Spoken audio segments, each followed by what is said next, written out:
4 జాతులు: బ్రాహ్మణ, క్షత్రియ, వైశ్య, శూద్ర జాతులు. నాలుగింటిని ఆ పరమాత్మ సృజించాడు. ఆ పరమేష్ఠి చేత సృష్టింపజేసినది నేనే. ఈ 4 వర్ణాలలో ఒక్కొక్క జాతికి కొన్ని విహిత ధర్మాలు ఏర్పడి ఉన్నాయి. బ్రాహ్మణులు ముఖ్యంగా నిర్వర్తించవలసిన కర్మలు 6.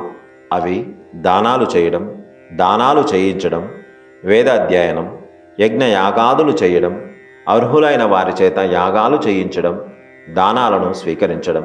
ఇక క్షత్రియ వర్ణం వారికి, వైశ్యకులం వారికి 3 కర్మలు నిర్వర్తించడానికే అర్హత ఇవ్వడం జరిగింది. అవి: 1 వేదాధ్యయనం, 2 యజ్ఞాలను చేయడం, 3 దానాలను చేయడం. ఇంతవరకు చెప్పబడిన కర్మల్లో ఏ ఒక్క కర్మను శూద్రులు చేయతగరు. బ్రాహ్మణ, క్షత్రియ, వైశ్య వర్ణాల వారు ఏ కృత్యములు నిర్వహించమని చెబితే అవే వారు చేయవలసి ఉంటుంది. అనగా బ్రాహ్మణులు కానీ, వైశ్యులు కానీ, క్షత్రియులు కానీ పై 6 విధులు నిర్వర్తిస్తున్నప్పుడు వారి వారి కర్మలకు సహాయకారిగా ఉండే పనులను శూద్రులు చేయవలసి ఉంటుంది.